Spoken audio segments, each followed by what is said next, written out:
Para ajudar a gente a entender um pouco mais de tudo o que está acontecendo por lá, a gente vai falar agora ao vivo com o professor de Relações Internacionais, Alexandre Pires.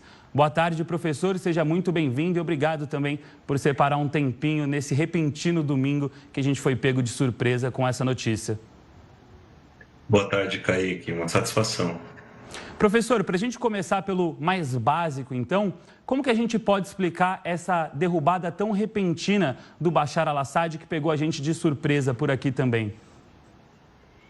O primeiro ponto é um enfraquecimento dos seus principais aliados que estão ali muito preocupados com seus próprios assuntos, né? No caso da Rússia, é extremamente envolvida no conflito com a Ucrânia, com uma economia que vai mal, e do outro lado, o Irã, que tem sofrido ali de modo direto e indireto danos e perda de poder em razão dos sucessos militares de Israel contra o Hamas e contra o Hezbollah. O Hamas dentro ali mesmo da Palestina e Israel, né, e o Hezbollah no Líbano. E o Hezbollah era um grande apoiador do regime do Bashar al-Assad na Síria, inclusive fornecendo tropas e apoio, e também sendo ali uma das principais conexões daquilo que o Irã costuma chamar como eixo de resistência, que envolvia forças no Iraque, na Síria, também ali no Líbano, na Palestina e Israel e também no Iêmen. Então, todos esses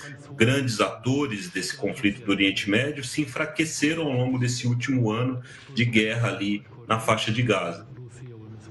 Professor, uma coisa que surpreendeu bastante a gente também no dia de hoje foi essa retirada completamente pacífica, né, por parte do Bashar al-Assad. Muita gente, pelo histórico dele recente, esperava uma resistência maior para deixar o poder. É isso que o senhor explicou para a gente, dessa ausência dos aliados. Seria um dos motivos que fez com que o Bashar al-Assad realmente pedisse até essa transferência de poder de uma forma pacífica e tranquila?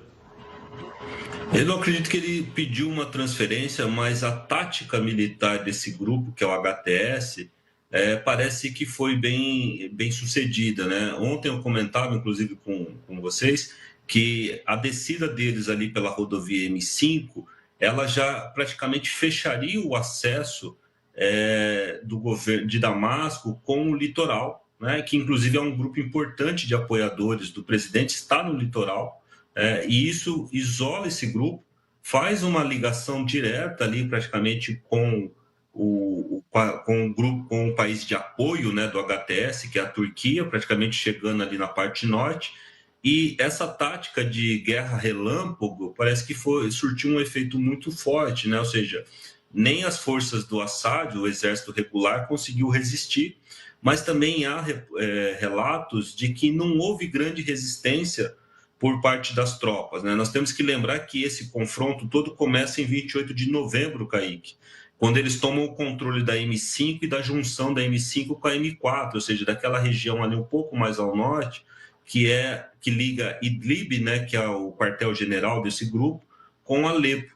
Né? Então, eles tomam o controle dessa rodovia, limitam ali a movimentação de tropas e, claro, eles estavam munidos de uma inteligência, de dados, né, de informações que, obviamente, nós não tivemos acesso.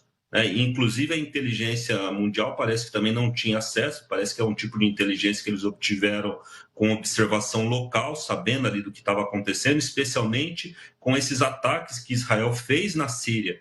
Então, provavelmente, Israel conseguiu ali enfraquecer pontos nevrálgicos do regime do Bashar al-Assad, ou seja, munições, armamentos, tropas, aeroportos. Provavelmente eles foram sendo enfraquecidos e destruídos ao longo desse período, e esse grupo veio se preparando. No momento que há o anúncio da trégua entre Hezbollah e Israel, eles fazem a ofensiva que eles já estavam preparando, porque caso não o fizessem, daria tempo, né, do regime do Bashar al-Assad talvez se remuniciar, se rearmar, e também do Hezbollah ter um respiro e poder ceder tropas e parte de armamento ali para a Síria.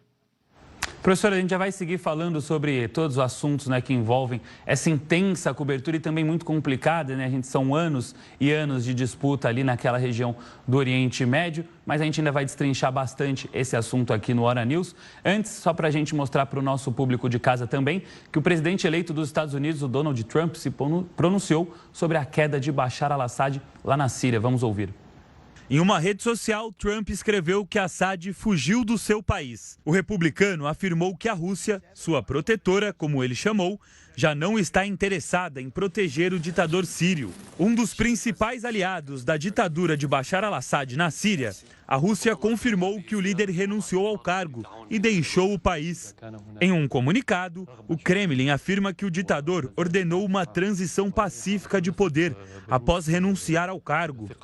Até o momento, o paradeiro de Assad ainda não foi confirmado. Bom, como vocês ouviram, a Rússia afirmou na manhã deste domingo que o ditador sírio Bashar al-Assad renunciou à presidência e deixou o país sem revelar o destino. De acordo com informações do Ministério das Relações Exteriores russo, Assad deixou o cargo logo após dar ordens para uma transferência pacífica de poder. Moscou não divulgou para onde o ditador foi e disse que o país não participou das conversas sobre a saída dele. 2 altos oficiais do exército sírio também informaram à agência Reuters que Assad deixou Damasco de avião para um destino desconhecido. Professor, eu te chamo de volta aqui para a nossa conversa. A gente tinha falado já sobre esse ponto, né? Essa relação com a Rússia, esse distanciamento por conta da guerra que a Rússia enfrenta na Ucrânia também. Muita gente tem falado que isso foi uma prova que a Rússia não consegue lidar ao mesmo tempo com 2 conflitos e por isso não estaria ajudando o Bashar al-Assad nesse momento. Eu queria saber se o senhor concorda com essa informação também. E a minha preocupação agora é do que esperar para esse futuro, né? Quem é o grupo que está assumindo a Síria nesse momento e como que ficam as relações com a Rússia e também os Estados Unidos depois que essa poeira toda baixar? Em relações internacionais, quando se envolve assuntos militares, nós só descobrimos a força, Kaique, de algo de modo empírico, né? Com a tentativa e erro.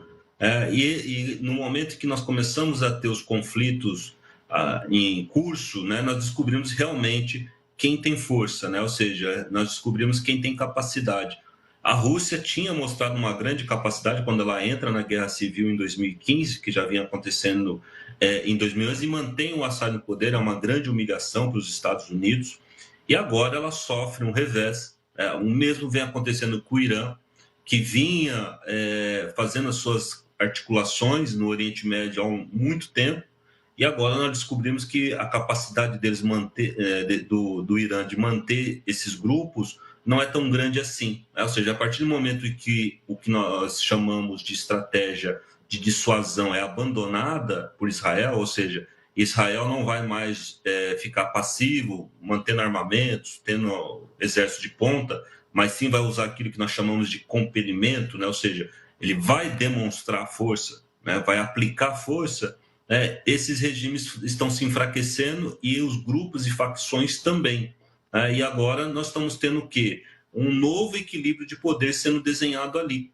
E o grupo que assume o poder aí, aparentemente nessas regiões, não em toda a Síria, mas nessa rota da M5 com a M4, esse grupo é um grupo jihadista, ou seja, defende ali a formação de um Estado com princípios muçulmanos, ou seja, a criação de um Estado islâmico.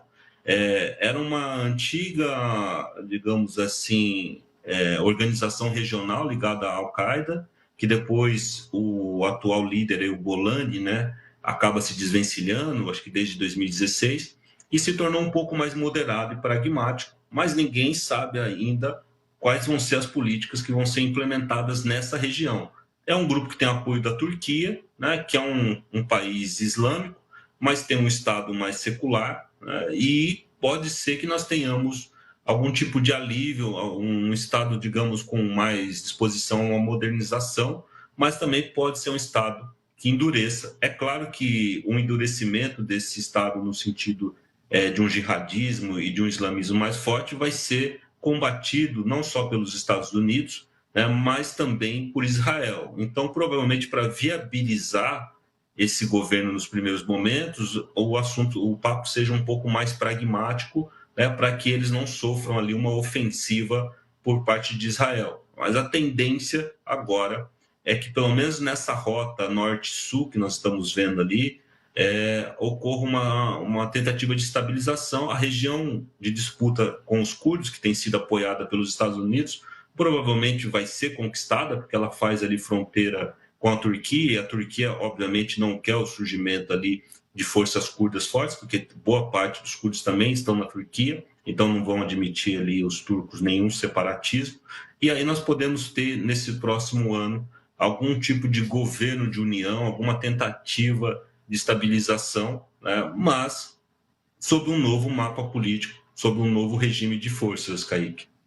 Alexandre, é claro que agora é muito incerto, né, o que a gente vai ver na Síria nos próximos meses e eu diria até também anos, mas como você disse, né, se desenha para um movimento mais próximo do Ocidente, talvez com as políticas menos incisivas, talvez, digamos assim. Mas lá no começo do governo do Bashar al-Assad, também existiu uma certa esperança de que ele fosse esse tipo de governante, algo que também começou por aí. Ele libertou alguns presos políticos na época, começou a flexibilizar algumas questões. Com o passar do tempo, o governo dele foi mudando. O que explica essa mudança do governo dele também, que fez com que essa esperança de uma modernização, digamos assim, da forma de governar na Síria tenha se desfeito ao longo dos anos? E como a gente também pode esperar que isso não aconteça mais uma vez na Síria?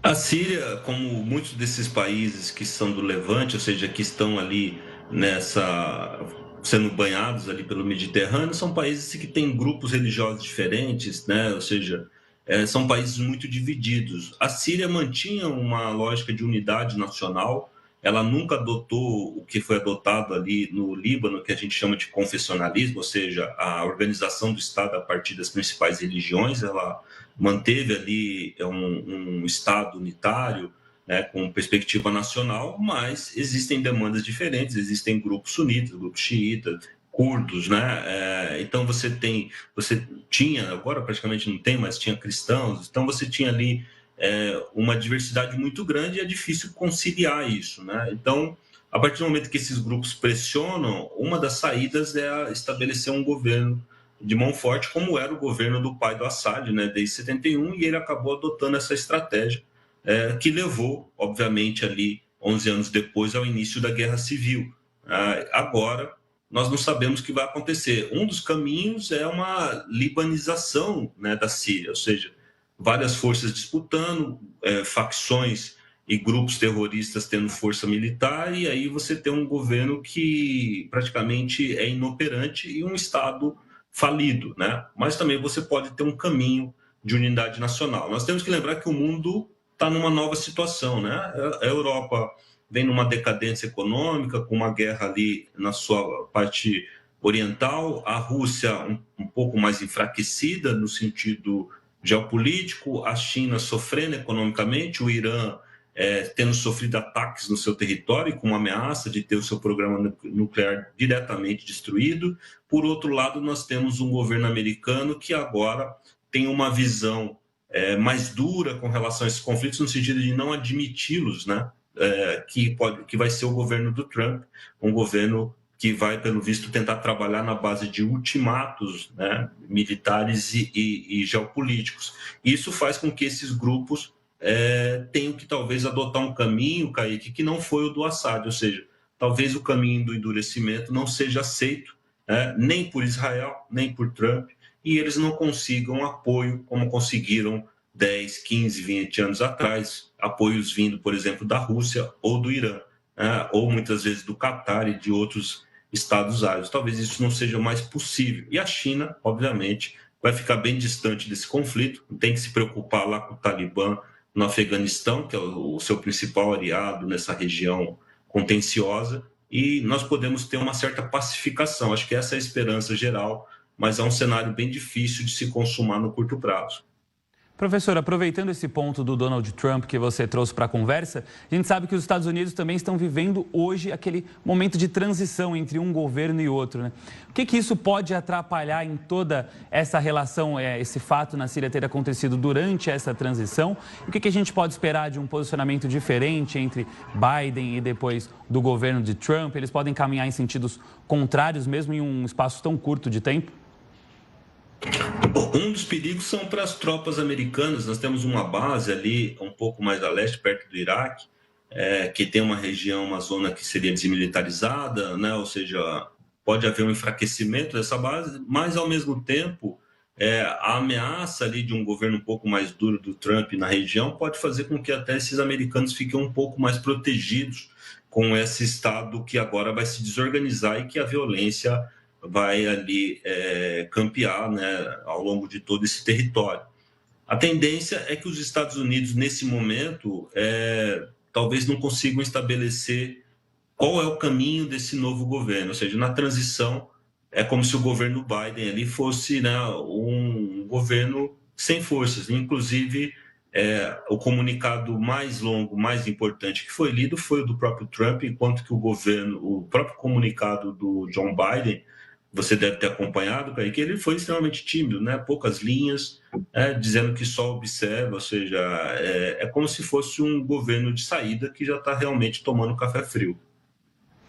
Professor, a gente tem alguns pontos ainda, né, sobre essa conversa toda, é muito complexo, claro, para a gente ir destrinchando ao longo da nossa conversa aqui. Queria te perguntar 2 pontos antes da gente encerrar a nossa conversa também, que o primeiro é que a gente ainda não sabe qual que é o paradeiro do Bashar al-Assad. Alguns já acreditam que ele estaria nesse avião realmente. O avião pode ter sido abatido ou só ter desligado o transponder e ter saído do radar. Minha pergunta para o senhor é o que pode mudar caso o Bashar al-Assad realmente tenha falecido, né, tenha morrido após essa deixada de poder, ou se ele continuar vivo também, o que isso pode mudar nesse conflito? E a gente também sabe essa questão, né, com os imigrantes que a gente tem visto no Oriente Médio, né, uma grande movimentação de pessoas por ali, muita gente já buscando moradia em outros países. Isso pode agravar também essa crise?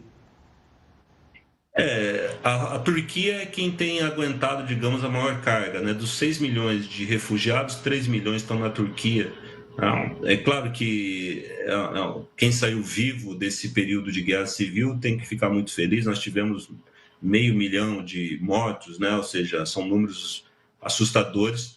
Eu acredito que o Bashar al-Assad talvez não tenha sido abatido, apesar que a rota e a forma de que o transporte desaparece ali indicaria algo assim, mas a rapidez com que o governo russo informou a saída dele e tentou indicar que não foi uma fuga, né, como se ele saísse ali de maneira, digamos, ainda um pouco honrosa, né, com bastante amor nacional, propondo uma transição pacífica, indica talvez que o Bashar al-Assad tenha conseguido alguma acolhida, né, por parte dos russos, né? Ou seja, nós vamos talvez descobrir isso e talvez não, porque nesse momento o mais importante seria ele desaparecer, né? Ele tem um alvo em si, né? Ou seja, ele carrega um alvo ali, ele provavelmente vai ser assassinado em algum momento se ele tentar ter alguma vida pública. E isso é muito arriscado e, ao mesmo tempo, nós não sabemos o quanto que a Rússia estaria confortável em abrigá-lo, né? Ou seja, é um cenário bastante incerto, né? Não temos os dados, não temos como saber, mas se ele reaparecer, ele já não seria mais um personagem da política síria, né? Ou seja, nenhum governo nenhum Estado, faria algum tipo de gestão para recolocá-lo no poder ou para fazer com que ele tivesse assento ali num governo de união nacional. Então, ele é um personagem que desapareceu e a família Assad, nesse momento, aparentemente desaparece da política síria e agora novos personagens vão ser ali os principais atores, né? Os agentes dessa mudança. Perfeito. Professor, queria agradecer seu tempo, né, a sua disponibilidade. Infelizmente, o nosso tempo aqui é curto também. Tem muita coisa para a gente falar, mas com certeza, ao longo da semana, você volta na nossa programação para ajudar o nosso público de casa a entender todas essas questões que envolvem o Oriente Médio, especificamente o Bashar al-Assad e a Síria. Muito obrigado e um ótimo domingo, professor. Eu que agradeço, Kaique. Ótimo domingo.